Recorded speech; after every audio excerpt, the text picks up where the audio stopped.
تلوار سے چاقو سے دیا ہوا زخم سوکھ سکتا ہے، زبان سے دیا ہوا زخم کبھی نہیں سوکھتا، زبان سے دیا ہوا زخم نہیں سوکھتا۔ بولنے سے پہلے 1000 بار اس بات کو خیال ہونا چاہیے کہ میں جس کو بول رہا ہوں کہیں اس کا دل چھلنی تو نہیں ہو جائے۔ میری زبان یہ ہوتی 50 گرام کی چھوٹی زبان ہے، لیکن بڑے بڑے لوگوں کے کلیجے چیر کر رکھتی ہے۔ شیخ سعدی رحمت اللہ تعالی علیہ فرماتے ہیں، تا مرد سخن نہ گفتہ باشد، عیب و ہنرش نہ ہفتہ باشد۔ جب تک آدمی بات نہیں کرتا اس کی اچھائی بھی چھپی رہتی ہے، برائی بھی چھپی رہتی ہے۔ انسان اپنے کلام سے، اپنی بات سے سمجھ میں آ جاتا ہے کہ کس کیٹیگری کا ہے، کس لیول کا ہے۔ اس کی گفتگو کے آداب اس کی حقیقت بتاتے ہیں، بلکہ یہاں تک کہ اس کے نسب کا بھی پتہ لگا لیا جاتا ہے اور اس کی تربیت کا بھی اندازہ ہو جاتا ہے۔ حضرت لقمان حکیم سے پوچھا گیا نیکی کس کا نام ہے، تو آپ نے فرمایا 2 چیزیں اور بہت چھوٹی ہیں۔ کہا کہ ملاقات میں لوگ اپنے بھائیوں سے مسکرانا اور نرم گفتگو کرنا، ساری نیکیوں کی جڑ ہے یہ، نرم گفتگو کرنا اور لوگوں سے خندہ پیشانی کے ساتھ مسکرا کر ملاقات کرنا۔ لیکن میرے عزیزو، یہ 2 چیزیں بناوٹی تو بہت سارے لوگوں کے ساتھ آ سکتی ہیں، اخلاق تصنع جس کو کہتے ہیں، تکلف کے ساتھ بہت سارے لوگوں کے ساتھ آ سکتی ہیں، لیکن حقیقت میں جس انسان کی طبیعت میں یہ 2 چیزیں ہونی چاہیے وہ کب سمجھ میں آتی ہیں؟ اس وقت جو مولا علی کرم اللہ وجہہ الکریم نے فرمایا کسی انسان کو اس کی حقیقت دیکھنا ہو تو غصے کے عالم میں اسے دیکھو، وہ اپنے آپے سے باہر ہوتا ہے یا اپنے مزاج کے خلاف کس طرح بات کو سن کر کے تحمل رکھتا ہے۔ سب سے بڑا پہلوان وہ ہے جس نے اپنے غصے کو کنٹرول کیا اور اپنی زبان پر قابو پا لیا، ورنہ یہ وہ لمحہ ہے جب انسان پھٹ پڑتا ہے، جو دل کے اندر ہے سب کہہ جاتا ہے۔ آپ کو میں بتاؤں، نبی کریم صلی اللہ تعالیٰ علیہ وسلم کے عظیم اخلاق کریمہ، بخاری شریف کی حدیث ہے، حضور مسجد نبوی میں تشریف فرما ہے۔ اس وقت مسجد نبوی، آج ہو سکتا ہے آپ کے ذہن میں جو امیج ہے مسجد نبوی کی، بہت بڑی عالی شان مسجد، لیکن وہ زمانہ نبوی میں اس طرح کی نہیں ہے، کچی دیواریں تھی، اوپر چھپر کے چھت پڑے ہوئے تھے اور مٹی کی زمین تھی۔ یہ مسجد نبوی کی شکل اس زمانے میں حضور اکرم صلی اللہ تعالیٰ علیہ وسلم اپنے صحابہ کے ساتھ بیٹھے ہیں، ایک دیہات کا رہنے والا شخص آیا، وہ شخص آیا اور مسجد نبوی میں آ کر حضور صلی اللہ علیہ وسلم سے کچھ بات چیت کیا اور تھوڑی دیر کے بعد مسجد میں ہی کھڑے ہو کر پیشاب کرنا شروع کیا۔ بخاری شریف میں یہ حدیث موجود ہے، جب مسجد نبوی میں کھڑے ہو کر پیشاب کرے تو صحابہ اکرام سب دیکھ کر کے دوڑانے لگ گئے، خذوہ خذوہ، پکڑو اس کو، پکڑو اس کو، اور صحابہ دوڑاتے تھے، وہ پیشاب کرتے ہوئے بھاگتا تھا پوری مسجد میں۔ نبی پاک صلی اللہ تعالیٰ علیہ وسلم نے فرمایا دعوہ، چھوڑ دو اس کو، کر لینے دو، پیشاب کر رہا ہے مسجد میں، چھوڑ دو اس کو۔ جب وہ صحابہ اکرام حضور کا حکم سنتے ہیں سب پیچھے ہٹ گئے۔ تھوڑی دیر کے بعد نبی کریم صلی اللہ تعالیٰ علیہ وسلم نے صحابہ سے فرمایا پانی کے ڈول بھر کر کے لائے جائیں۔ صحابہ سے ہی منگوایا، پانی کے ڈول بھر کر کے لائے گئے اور مسجد نبوی کے میدان میں فرش پر بہایا گیا اور صاف کیا گیا۔ اب وہ شخص نہایت ہی ڈرا سہما کھڑا تھا، میرے ساتھ کیا ہوگا پتہ نہیں، میں نے پیشاب کیا، اب مجھے یہ لوگ قتل کر ڈالیں۔ نبی کریم صلی اللہ تعالیٰ علیہ وسلم نے قریب بلایا اور فرمایا، نہایت نرم گفتگو کے ساتھ حضور فرماتے ہیں یہ اللہ کا گھر ہے، یہاں پیشاب نہیں پیشانیاں رکھی جاتی ہیں، عبادت کی جاتی ہے۔ اتنا کہہ کر رخصت ہو گئے، رخصت کر دیا۔ وہ دیہات سے آیا ہوا جو نوجوان تھا یا شخص تھا، باہر نکلتے ہی وہ کلمہ طیبہ پڑھ کر حضور کی غلامی میں شامل ہوا۔ میں نے وہ بلند عالی اخلاق نہیں دیکھے۔ نبی کریم صلی اللہ علیہ وسلم کے بارے میں قرآن کہتا ہے فَبِمَا رَحْمَةٍ مِّنَ اللَّهِ لِنْتَ لَهُمْ، اللہ کی رحمت سے آپ لوگوں کے لیے نرم ہیں، اس لیے لوگ آپ کے ارد گرد لگے ہوئے رہتے ہیں۔ وَلَوْ كُنْتَ فَظًّا غَلِيظَ الْقَلْبِ لَانفَضُّوا مِنْ حَوْلِكَ، اے رسول اگر آپ سخت دل ہو جائیں تو پھر یہ سب چھٹ جائیں گے، آپ سے دور ہو جائیں گے۔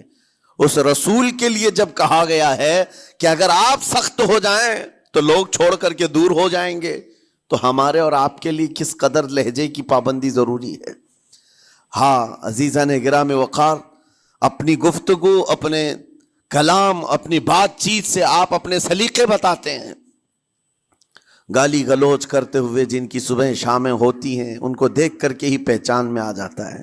اسی لیے میرے عزیزو، بچوں کو آوارہ بھی نہ چھوڑ دینا کہ وہ اپنی زبان گلی کوچوں سے سیکھ کر کے جائیں۔ کل کو ہوگا یہ کہ اس کی زبان کی وجہ سے لوگ تمہیں تان و تشنی کریں گے، اس کا باپ ایسا ہوگا اس لیے بچہ ایسا ہے، اس کی ماں اس طرح ہوگی اس لیے اس کی گفتگو ایسی ہے۔ کیونکہ موسٹلی زیادہ طور پر بچے اپنے ماں باپ کے اخلاق کو نقل کرتے ہیں، ٹرانسفر ہوتی چلی جاتی ہیں۔ ایک بار حضور اکرم صلی اللہ تعالی علیہ وسلم مسجد نبوی سے باہر نکل کر جا رہے ہیں۔ توجہ میرے عزیز ہو، صحابہ اکرام کھڑے تھے حضور کے اطراف۔ مدینہ طیبہ کی ایک بوڑھی خاتون جس کا ذہنی توازن کھویا ہوا ہے، یعنی وہ دماغی طور پر ڈسیبل ہے، اور وہ آئی جا رہی تھی۔ لوگ جب بھی اس کو دیکھتے راستہ کاٹ لیتے، وہ جس کو بھی پکڑتی تھی سنانا شروع کرتی تھی، جو منہ میں آئے بکنے لگ جائے، اور لوگوں کو تنگی محسوس ہونے لگتی۔ صحابہ نے دیکھا کہ یہ عورت آ رہی ہے، حضور کی طرف آ رہی ہے، سب نے حضور صلی اللہ علیہ وسلم کو گھیر لیا، اس کا راستہ روکنے کے لیے اب آئے گی۔ اور نبی کریم صلی اللہ علیہ وسلم کے پاس اگر زبان درازی کرنے لگ جائے، حضور اکرم صلی اللہ علیہ وسلم نے دیکھا تو صحابہ سے کہا ہٹ جاؤ، اس کو آنے دو، ہٹ جاؤ، اس کا راستہ چھوڑ دو۔ صحابہ نے کہا یا رسول اللہ صلی اللہ علیہ وسلم، اس کا ذہنی توازن ٹھیک نہیں ہے، دماغی طور پر وہ عورت ٹھیک نہیں ہے، وہ آئے گی اور لمبی باتیں کرتی ہے، لا یعنی باتیں کرتی ہے، کہیں آپ کی شان پاک میں کوئی گستاخی نہ ہو جائے۔ صحابہ روک رہے تھے، حضور پاک صلی اللہ علیہ وسلم نے سختی سے فرمایا، ارشاد فرمایا ہٹ جاؤ، اس کا راستہ چھوڑ دو، مجھے پتا ہے پورے مدینے میں اس کی کوئی نہیں سنتا، میں بھی نہ سنوں تو کس کو سنائے گی، اگر میں بھی نہ سنوں تو وہ کس کو سنائے گی۔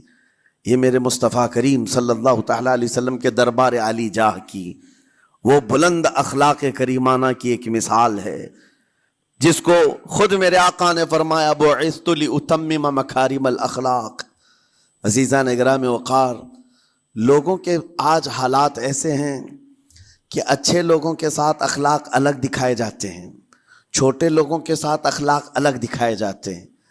سٹیٹس کا آدمی ہو تو اس کے ساتھ ملنے کے طریقے الگ ہیں، اور غریب کوئی آ جائے، فقیر کوئی آ جائے تو اس سے ملنے کا انداز الگ ہو جائے۔ یہ نہ ہو، یہ ہم سب کے لیے نصیحت ہے۔ اخلاق کریمانہ دکھانے کے لیے سٹیٹس والوں کے ساتھ ہی نہیں، غربا فقراء کے ساتھ بھی وہ اخلاق ہوں۔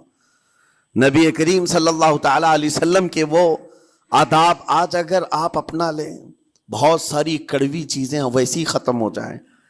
آج ممبئی کی سرزمین پر سب سے بڑا یہ چیلنج ہے بات کرنے میں ہے، نوجوانوں کے تو آج پارے چڑھے ہوئے ہوتے ہیں، ان سے کوئی بھی بات کر لے، جس تیور میں یہ بات کرتے ہیں ایسا لگتا ہے کہ ابھی لڑائی ہو جائے گی، ابھی جھگڑا ہو جائے گا، اس کی عادت سی بن گئی ہے۔ آپ کو پتہ ہے فرمایا گیا، عربی کا قول ہے جراحت السنان لها التیام ولا یلتام ما جرح اللسان، تلوار سے، چاقو سے دیا ہوا زخم سوکھ سکتا ہے، زبان سے دیا ہوا زخم کبھی نہیں سوکھتا، زبان سے دیا ہوا زخم نہیں سوکھتا۔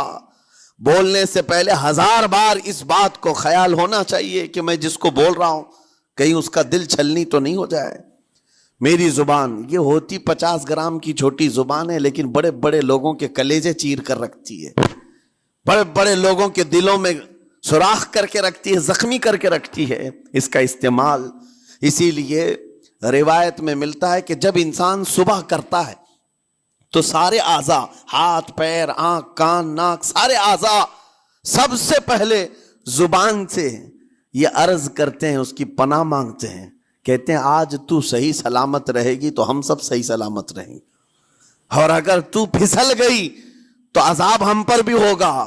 زبان بولتی ہے، مار کسی اور کو پڑتی ہے، کوئی زبان کو مارتا نہیں ہے، گالی زبان دیتی ہے، لیکن مار کبھی پیٹھ پہ پڑتی ہے، سر پہ پڑتی ہے، ہر جگہ پڑتی ہے۔ تو یہ زبان نبی کریم صلی اللہ تعالی علیہ وسلم نے ارشاد فرمایا، حضور پاک صلی اللہ تعالی علیہ وسلم فرماتے ہیں، جس نے 2 چیزوں کی ضمانت مجھے دے دی، حفاظت کی، میں اسے اضمن لہ الجنہ، میں اس کو جنت میں لے جانے کی ضمانت دیتا ہوں۔ 2 چیزیں کیا ہیں؟ حضور فرماتے ہیں، ایک 2 جبڑوں کے بیچ میں جو موجود زبان ہے اس کی حفاظت کر لے، اور 2 رانوں کے بیچ میں جو شرمگاہ ہے اس کی حفاظت کر لے۔ یہ 2 چیزیں جس نے بچا لیا، میں اس کو جنت میں لے جانے کی ذمہ داری دیتا ہوں، ضمانت دیتا ہوں۔ اس کا کتنا بڑا کردار ہے، یہ زبان کا کتنا بڑا کردار ہے۔ اور حضور نے ایک بار پکڑ کر کے فرمایا تھا، زبان کو پکڑ کر کے کہا تھا، یہ وہ زبان ہے جو انسان کو جنت میں بھی لے جاتی ہے اور دوزخ میں بھی لے جاتی ہے۔ کلمہ کس سے پڑھتے ہیں آپ؟ لا الہ الا اللہ، زبان ہی سے تو پڑھتے ہیں، اسی کلمے نے آپ کو جنت تک پہنچایا۔ اور کافر جو کفر کرتا ہے وہ بھی زبان سے ہی کرتا ہے، اور زبان اسے ہمیشہ کی دوزخ میں لے جاتی ہے۔ اس زبان کو چلانے سے پہلے 1000 بار سوچ لیں کہ آج لہجوں کی سختیاں بڑھتی چلی گئیں، اور آپ کو پتہ ہے قرآن پاک میں رب تعالیٰ نے یہ فرمایا والدین کے بارے میں، بچوں کو کیا کہا گیا؟ ان کو اف تک نہ کہو۔ لیکن زبان جب کھلتی ہے نا، ماں باپ کے خلاف نوجوانوں کو ہم نے دیکھا ہے گالی گلوچ کرتے ہوئے اور اتنی بری باتیں کہتے ہوئے، معاذ اللہ۔ عزیزان گرامی وقار، حضور نے تو یہ فرمایا، جس نے پلٹ کر کے اپنے ماں اور باپ کو سخت لہجے میں بات کیا یا ان کی نافرمانی کی، حضور فرماتے ہیں میرا دل چاہتا ہے کہ اس کے گھر کو آگ لگا دوں، آگ لگا دوں۔ اس لیے اس بات کو ہمیشہ یاد رکھیں، تمہارے لہجے کی سختیاں کسی کو زخمی کر دیں تو آخرت خراب ہو جائے گی، آخرت خراب ہو جائے گی۔ اپنے ماحول کو بچاؤ، جہاں زبان کی خرابی دیکھو اپنے آپ کو بھی بچاؤ، اور اس ماحول سے بھی اپنے کو دور رکھو۔ اللہ کی بارگاہ میں دعا ہے مولا تعالیٰ اس زبان کو خالص اپنے ذکر میں لگائے اور اپنے حبیب پاک کے ذکر میں لگائے۔ مولا تعالیٰ ہم کو زبان کی بد کلامیوں سے محفوظ و مامون فرمائے۔ وآخر دعوانا ان الحمد للہ رب العالمین۔ السلام علیکم۔